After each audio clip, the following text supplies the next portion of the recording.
Hey guys, Guy here, Guy Haberman. Welcome to the show. A lot to get to today for a week in which the 49ers play a game that they better win, but not one of those must win games where everyone's kind of on the edge of their seats. The Christian McCaffrey news, written by Eric Branch. He had a very interesting report about how long it might be until Christian McCaffrey comes back. That's a threat to the 49ers. But the bigger threat to the 49ers surviving and thriving is something else going on. It's the other thing, actually, that Eric Branch of the San Francisco Chronicle wrote about that doesn't get nearly as much attention as Christian McCaffrey, but to me, it's a bigger threat to this team surviving the absence of Christian McCaffrey. The McCaffrey news is not a surprise. Before I get to that, though, I do want to tell you that this show is sponsored by some great people running a great restaurant, Puesto Mexican Artisan Kitchen. If you're going to the Niner game this week, they got 2 locations at Levi Stadium. They also have locations at Santa Clara and Concord, SoCal, and Orange County. The Adler brothers are 49ers fans. Imagine being the Adler brothers. You create a restaurant. You've got 9 locations. You're a wild success. And then your favorite team, you're able to get into the stadium and put 2 of your restaurants inside that stadium. They're Niner fans. That's what they did. So if you're going to Levi Stadium, you got to get margaritas, you got to get tacos, you got to get burritos, you got to do it at Puesto. The crispy melted cheese wrapping the filet mignon taco. I didn't even know filet mignon tacos were a thing until Puesto came along. All right, they got the Baja fried fish, the crispy shrimp, the tacos. They got so many. You want to go into the restaurant? You get the flautas, the chicharrones, the chilaquiles, the taquitos. Mexican food has the best things to say. But then they got the lobster taco, the shrimp taco. My personal favorite, the short rib quesadilla taco. All right, that's the juicy short rib, the ooey gooey, cheesy, melted cheese, little kick of salsa, and on and on and on and on. And then, like I said, margaritas more than you could imagine. The ones at Levi Stadium, the Bang Bang margarita, the fresh strawberry, the fresh lime. By the way, who else is making fresh tortillas in a football stadium than Puesto? So check them out. Click on the menu. It is an absolute winner. If you're going to the Niner game, consider your food decision already made for you. If you're not going to the Niner game, then look for a Puesto near you. And it's open before get in the stadium early, go straight to Puesto. The second that gate opens, be there, go to Puesto. Because the line's going to, all the concessions, a lot of food, a lot of people. You want to be at Puesto. You want to get the margarita. You want a warm day game. Done. All right, let's get to a few things here. Puesto, thank you for your support. Love you guys. Let's get to a few things here. So first, the story that got everybody's attention. Second, the story that I think is a bigger threat to the 49ers. So yikes on Christian McCaffrey, but this is not, if you've been listening here, you shouldn't be shocked by it. This is what Eric Branch of the Chronicle wrote. Eric Branch talked to an expert, and the expert told him that the fact that McCaffrey's going to Germany suggests that he's got a more significant injury than initially believed. Okay, got that. Perhaps the issue includes microscopic tears in the Achilles tendon that hasn't responded well to the initial treatment methods and won't resolve itself within a few weeks. The doctor said, given the nature of the Achilles, a weight-bearing tendon, McCaffrey could be sidelined for at least a month and possibly closer to a couple of months if he had the PRP treatment, if he has the PRP treatment in Germany. He goes on to quote the doctor saying, I think it suggests that this is an injury that they think they're going to need something more to augment his healing that may require weeks or a couple of months rather than a week or two. This may be something where you realize the pathology is a little more serious and reserve a way to allow him to return this season, even if it doesn't take a month or two, with him needing a longer recovery. Even if it does take a month or two with him needing a longer recovery. As you know, I'm not going to rehash it constantly here, but this part of it, that it may take a long time, is not surprising. Week 4, week 5, early October is definitely out. So now you're talking about, could he come back late November? Eric Branch suggests November 24th, week 12, or Buffalo, December 1st, week 13. Yeah, maybe. I hope so. I've been on record as saying they can win they can win the NFC without Christian McCaffrey, provided their defense plays better. I don't think they can win a Super Bowl without Christian McCaffrey. But, you get to the Super Bowl, I guess I guess you're close enough. But look, he's clearly critical. They are able to offset it with Jordan Mason playing really well. Jordan Mason's got to stay healthy.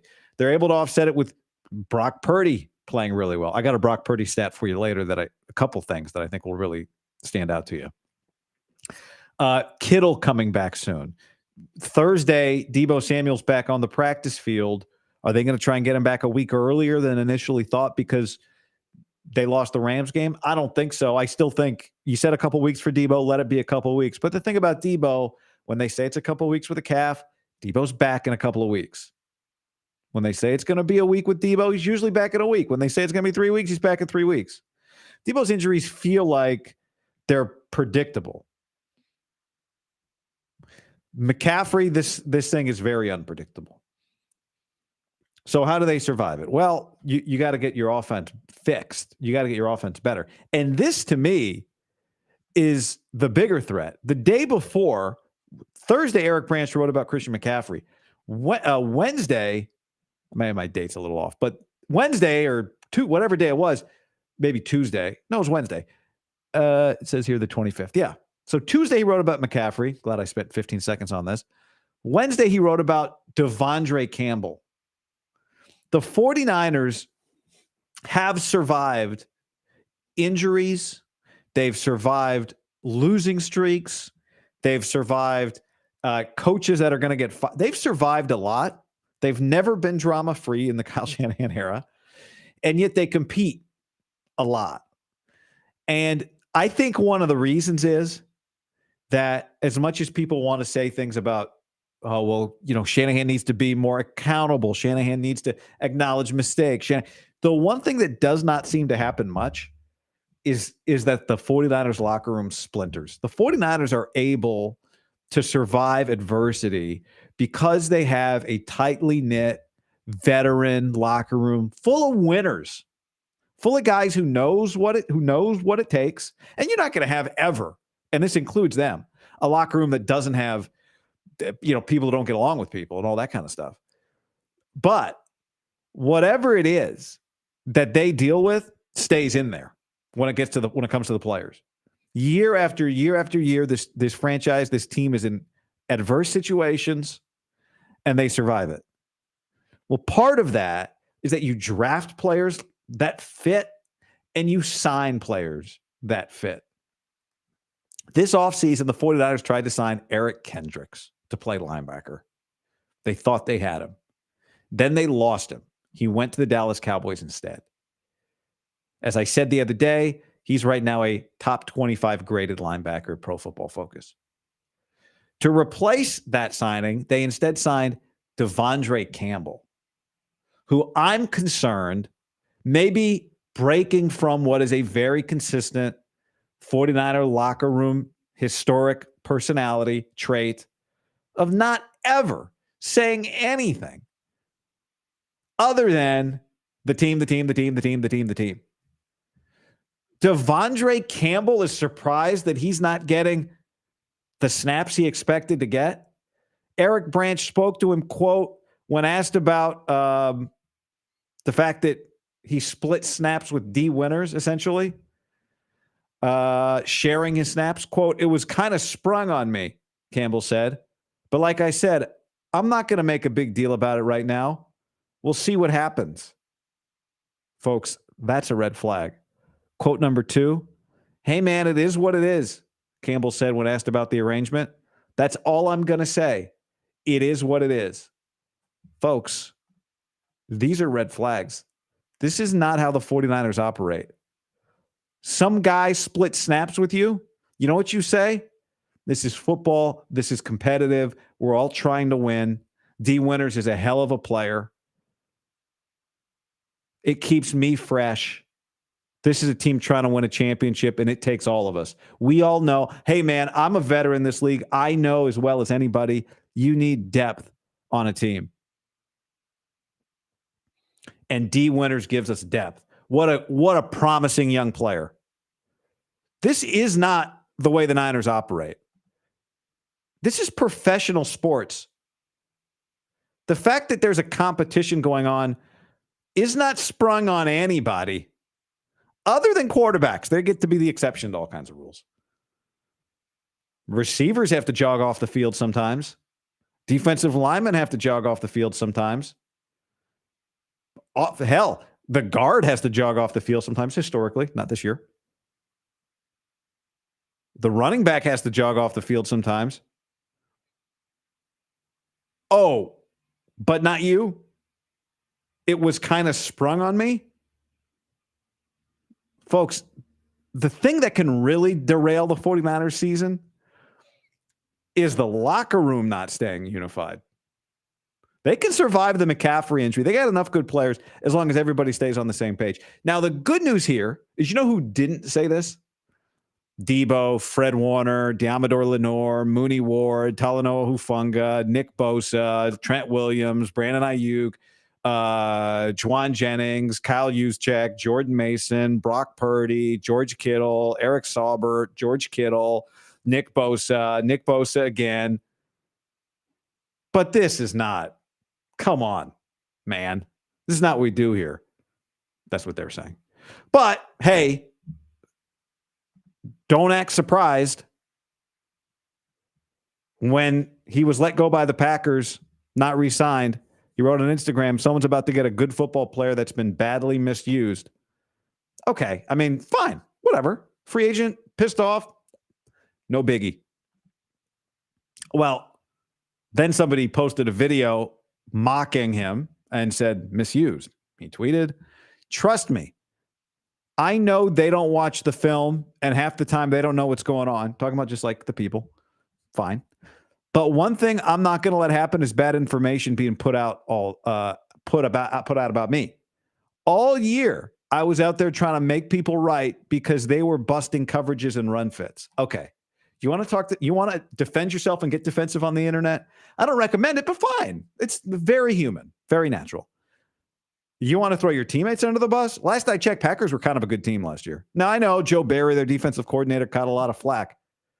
But I was out there trying to make people right because they were busting coverages and run fits. Doesn't sound like a guy that left a bunch of good relationships in that locker room.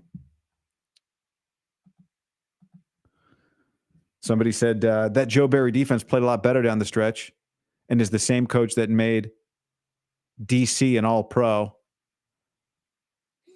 He goes on to say, you want to know why we played better? Because I started going and having private meetings with Matt and telling him we need to be more aggressive. We need more man. We need to blitz more. And when it happened, they listened to me. We played well and won. It's no coincidence. Oh, you know what, everybody? I take it all back. This is good news. As long as he has a one-on-one meeting with Shanahan, defense is going to be fixed this week. Not great. Not great. Not great. Doesn't like splitting snaps with D. Winters. Do I think he's going to fracture the locker room? No. But here's the other thing. Guess who the 49ers need? They need Devondre Campbell. He's splitting reps with D. Winters. He's not replaced by D. Winters. That means he's on the field a lot. So they need him. They need him to be a good player. They need him to be locked in. They need him to be ready to roll. They need him in a good mental headspace. They need him. I'm not worried about him disrupting them. I'm worried about him disrupting him. You know who else the Niners need? D. Winters. They need all these guys. So don't love that. Don't love that. Don't love that. Let's do something about Brock Purdy that we haven't talked about in a while. I think we talk about Brock Purdy. Is he good enough to be a $60 million quarterback? We talk about that all the time, which is a thing that we should talk about. It's part of the fun of watching Brock Purdy, evaluating that every week. Is he going to be a $60 million quarterback? Is he going to be a $60 million quarterback? All of that stuff. But I also think what gets lost in that sometimes is not just that he was picked 262. Okay, fine. We don't need to keep revisiting the history. But how quickly he has become what he's become for the 49ers. This is what I mean. This Sunday against the Patriots, Brock Purdy is going to start his 25th game for the 49ers. It will be his 29th career game. The 49ers put out some interesting stats. And before I get to that, I do want to say this. If Purdy plays every game, I don't know why I need to announce what I'm about to say. If Purdy plays every game this year, he will move into a tie for 12th among 49er quarterbacks in career games played, with Elvis Grbac. If he plays every game the rest of the season in the regular season, it'll be 42 career games appeared in for Brock Purdy. That's Elvis Gerbac's number. Guys with more games played than Elvis Grbac and then Brock Purdy: George Mira, Jimmy Garoppolo. If he plays this year and is back next year, then he will have played more games with Jimmy Garoppolo as Jimmy. Kaepernick, Garcia, Alex Smith, Steve Spurrier, Y.A. Tittle, Frankie Albert. Can't say I've got the bio on Frankie Albert. Steve Young, Joe Montana, John Brody. That's it. I mean, he is on the verge by next year. He'll move into the top 10 in games played for the 49ers. It's part of the benefit of having like generational Hall of Fame franchise quarterbacks for a couple stretches, as the Niners did. They basically, went, like almost 20 years with two quarterbacks, give or take, almost. The last 25, not so much. But here's more. All right. So Brock Purdy has a 69.7% completion percentage and 46 touchdowns, a passer rating of 113.6. That is first among 49ers QBs all time in their first 25 starts. With 15 or more completions this week against the Patriots, Purdy would surpass Hall of Famer Joe Montana for the third most completions by a QB in their first 25 career starts in franchise history. He's not going to. Number 2 was Jimmy Garoppolo, by the way. Number 1 was Jeff Garcia. 46 touchdowns. That's what he has through 25 starts and a couple other games. That's significant. And I love debating Brock every week. I love evaluating Brock. I love hearing what Nick Wright said and then talking about it. And I don't say that sarcastically. If you've been watching, it's so it bothers some of you that I like hearing what Nick Wright has to say and then responding to it. But whatever. I don't care. Doesn't bother me. So sometimes you just got to zoom back for a second and go, whoa, how good is this? What kind of start is this off to? And that's what kind of start it's off to. John says the market will be the market. Salary cap will be $500 million by 2030. So yeah, $60 million. Yeah, that's a good point, John. For all the debating, in all likelihood, yeah, $60 million or something in the realm of $60 million. It's just probably happening. It's the way it goes. It's the way it goes. A few more things, but first, it's time for my Prize Picks segment. Every week, I go through and I show you my Prize Picks lineup. I put together a Prize Picks lineup. I really enjoy doing it. And what you do is you go to Prize Picks and you use the code GUY when you sign up. That's me.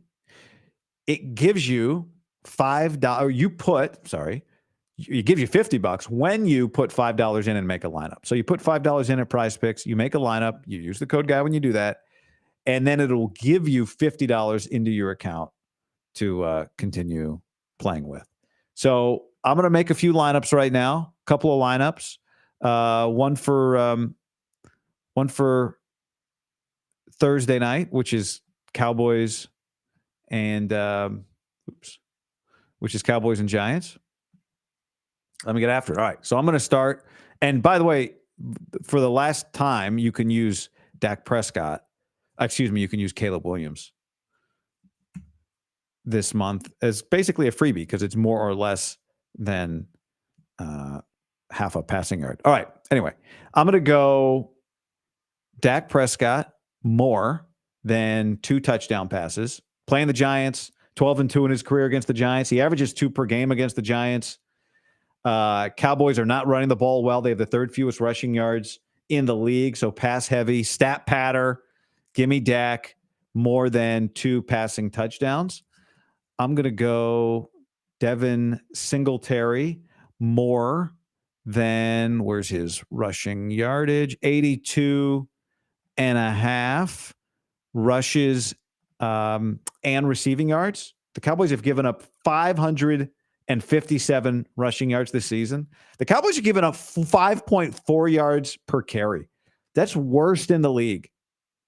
All right. Week 3, 151 yards to Derrick Henry. Week 2, 115 yards to Alvin Kamara, albeit really good running backs. Singletary had 108 yards against a solid Browns defense, had 95 rushing yards against Washington. He's the only back getting significant work, and he's a solid 3rd down back. So this is a recipe. I love that one. And then I'm going to add one more to that lineup. I'm going to go CeeDee Lamb. Let's go receiving yards more than 82.5. All right. Again, same stuff I said about Dak. He's averaging 85.5 per game in his last 5 starts. So he's averaging more than 82.5 receiving yards in his last 5 starts. Even if Dallas is ahead, they still throw the football, right? Like I said, stat patterns. So I'm actually going to inflate this a little. I'm going to go 50 to win 250 and submit that lineup.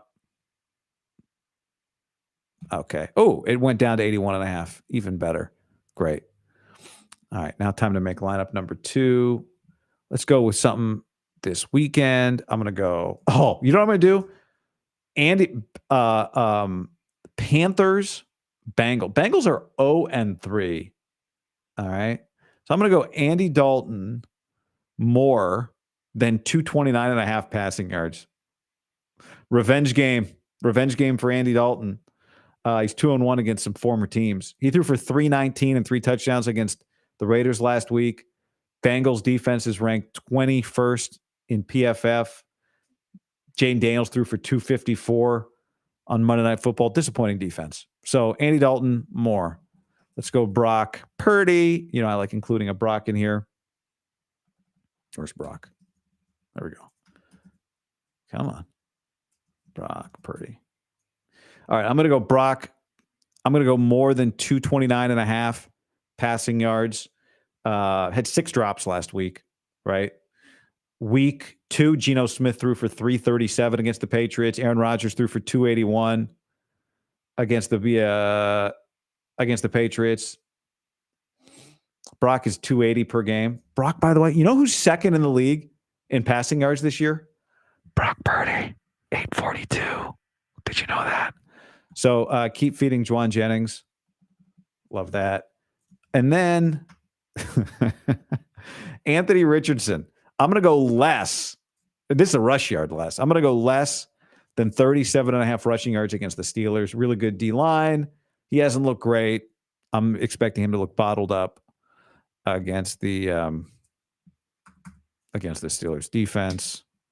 50 to win 250. You can also flex play it, and you can do 5. I mean, you can do whatever you want. You can do 5 to win 11. Flex play it. 5 wins 25 here, just obviously so you can see that. 50 for 250. And there we go. Prize Picks. I love Prize Picks. It's fast. It would be 10 times faster if I wasn't trying to make my lineup for you and show you how I do it. But that's the fun of it. All right. Prize Picks, code GUY. There's a link down in the description. You can just click that link as well. Use the code GUY when you sign up. You put in $5. You make a lineup. A lineup is just 2 or more of those picks. So you do that, and you get 50 right into your account, and off you go. So if you're watching this before Thursday Night Football, listening to this before, you're not listening to this before Thursday. If you listen to it after Thursday Night Football, you can find out how it did. All right. Cool. Coming up this weekend, 70% of the NFL games are worth watching. That's according to Guy Football Focus, GFF. Saints Falcons, worth watching. Bengals Panthers, I didn't count in that, but it is interesting that the 0-3 Bengals are playing the Panthers. Rams Bears interest me. Both of those teams are 1-2. Vikings Packers. Vikings at Packers. That's a very good game. This is an excellent Sunday slate. Eagles at the Bucks. 2-1 Eagles. Bucks. I think the Eagles are more real than the Bucks, but Eagles got to go prove it. Commanders at Cardinals, to me, is a very interesting game. Commanders now 2-1. Cardinals, who I watched them and said, I think it's a good football team. They're 1-2. So they got to win this game, right? Jane Daniels going back to Arizona. But Cardinals got to feel like they got to win this game. And I do think winning this game will prove something. So this is a big game for me for Arizona, less so for Washington, just because Washington is not, maybe they are. Maybe they are. I don't even need to finish. I don't even need to fill in the blank of what they is not or what they maybe are. Chiefs at Chargers, big game. Browns at Raiders. Here's what I like about Browns Raiders. This is a matchup between two teams, one of whom, the Browns, looked at their uniforms and went, we got to spice these up a little and made them better. The other team, the Raiders, whose uniforms are classic, but kind of feel classic / but a little stale. I know they're a classic, but I'm just saying. Sunday night Bills at Ravens. Another Monday doubleheader. Titans at Dolphins.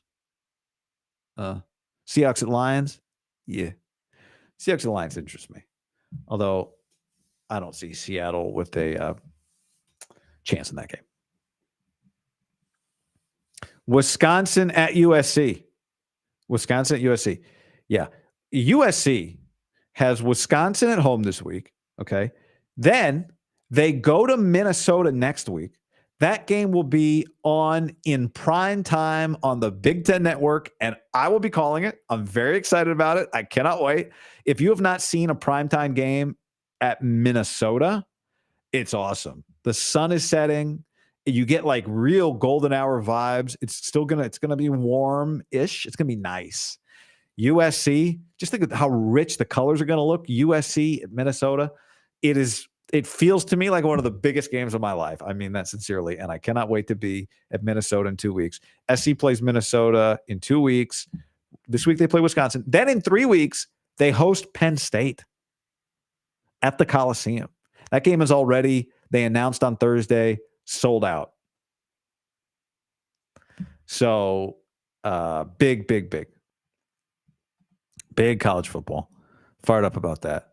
I did not, usually I like to check the college football slate. Washington at Rutgers is a good game.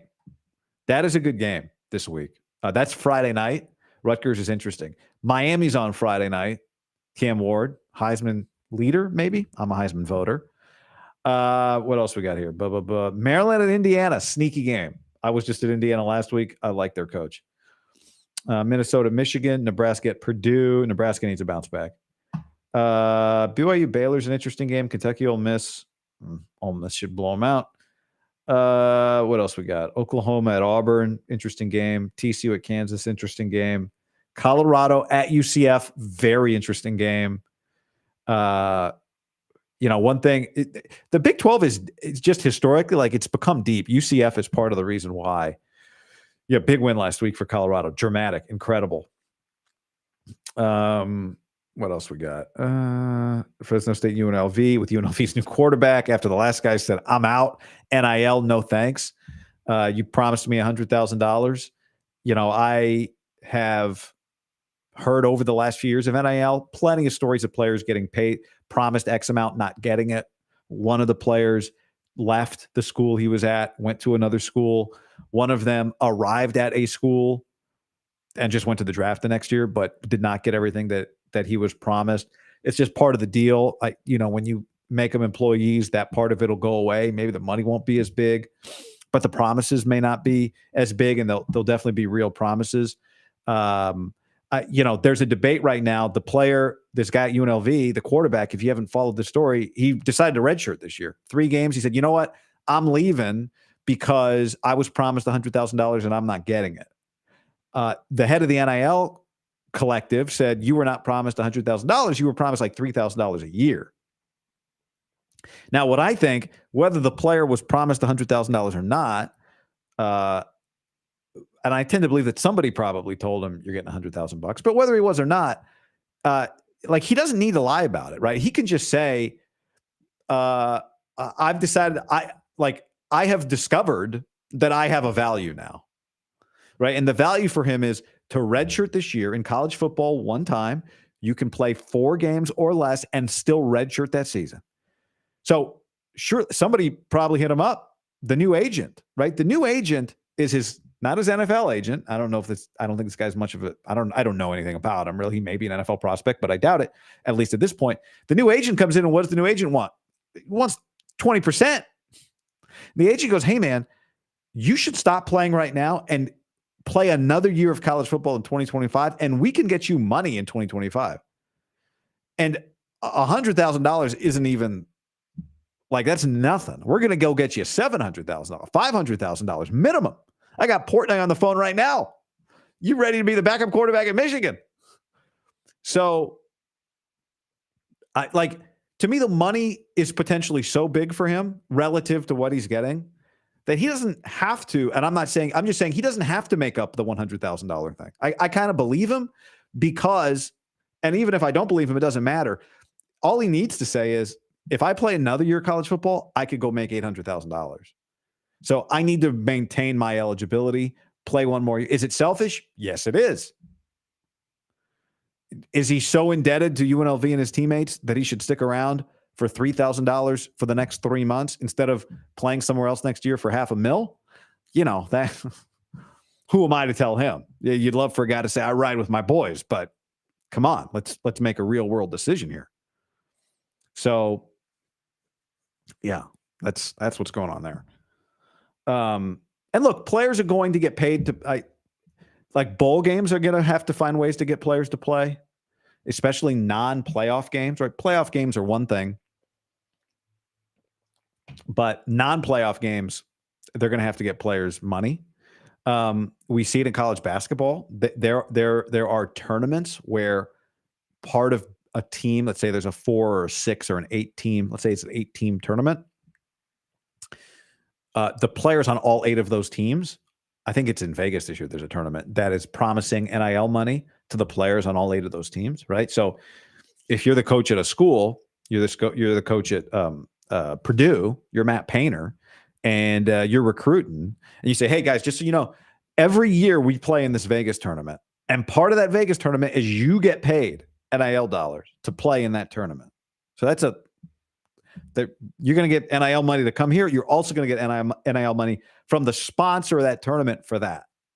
So, you get more of that. North Carolina, speaking of college basketball, North Carolina, Duke is this weekend at Duke. Stanford at Clemson. Okay. Illinois at Penn State.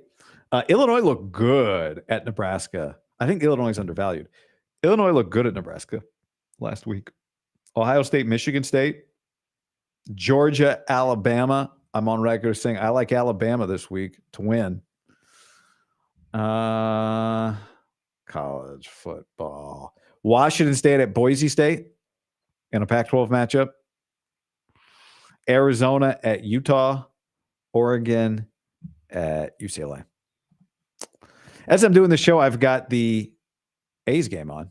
The last A's game at the Coliseum. Sad deal. I once got a Jose Canseco jersey, helmet, baseball pants, stirrup, socks for my 6th birthday. I worked covering the A's. When I moved to the Bay Area, I'm from Northern California, Davis, but then I went to Fresno State and I was working in Fresno. And then I got end of 2012, I got a call that said, hey, do you want to come up here and audition? It was October. Do you want to come up and audition to do the night show on a radio station in the Bay Area called 95.7 The Game? And I went up, and the audition was I did a show on a Friday night. The Giants were in the World Series. We talked about that. And then I got hired, And I started in December of 2012. And the job was you do the night show from 7 to 10 p.m. every night. And then you're going to do the Oakland A's pre and post game show because they were on radio at the time. And after a month, they said, good news. Your show is now from 7 to 11 p.m., which narrator, yeah, great news. 4 hours a night solo. So when the A season came, it was a gift because you had baseball to like talk about. But anyway, so I would spend a lot of time at the Coliseum. And I used to go to A's games. Even in high school, we'd go to A's games a lot, especially like an afternoon game or something. Get out early. If you early release day, go to an A's game. It was about an hour, 10 drive, not even. So, I spent a lot of time at the Oakland Coliseum. We'd go out there. I'd spend hours down on the field. What I loved about it, I'd go down on the field before the game, like 3 hours. I'd go in the locker room, go clubhouse and baseball, and then just go hang out by the batting cage and just talk to people. So, yeah, it's sad. It's bullshit for everybody involved. Is the owner great? Nah. Is there a way to find a way to get it done? I think so. But I'll let Brody Brazil cover that in the detail that he has because he covers it and I just watch it. But it's a damn shame. Yeah. It's a damn shame that stadium never got better. I'm pessimistic, though. I'll admit, I have been, that even with a new stadium, they would be able to draw 36,000 people, 28,000 people a night. But man, when that place rocks, it rocks. My favorite moment there was, it must have been the 2013 postseason. Sonny Gray is pitching for the A's, and he brushes back Torrey Hunter. And that place was packed for the postseason. And he throws a fastball up and into Torrey Hunter. And Sonny Gray was a rookie. And Torrey Hunter steps out and kind of like points his bat at him. Like, bro, did you just back me off the plate? And the crowd kind of starts egging Sonny Gray on. Well, Sonny Gray strikes him out, and the place went apeshit. It was awesome. And that's one of my favorite moments. Also, the other moment that I just now remembering it just gave me chills. I remember being in the locker in the clubhouse. Stephen Vogt he's now the Cleveland Guardians manager, but the A's had traded for him, got him from the Rays.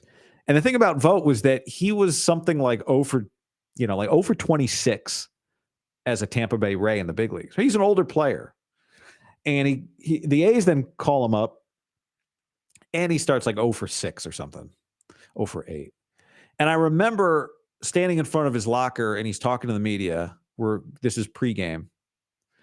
And he is, however old he is, a veteran and like 0 for 32 for his career. And I used to love the movie Field of Dreams. And in the movie Field of Dreams, there's an old player named Moonlight Graham who gets to the big leagues and never gets an official at bat. Or maybe almost got called up and then got called down, whatever it was. And I remember, I got chills. And I remember so vividly standing there as Stephen Vogt talks about, this is his dream. This is his career's on the line. And I just remember thinking like, this is going to be so sad. He's going to get sent back down and he'll never have a big league hit. And he'll be like career 0 for 34. Oh my God. Like, this is so sad. He had a home run that day for his first big league homer and his first big league hit and had a fantastic career. Like, not Ohtani fantastic, but fantastic. He had a fantastic career.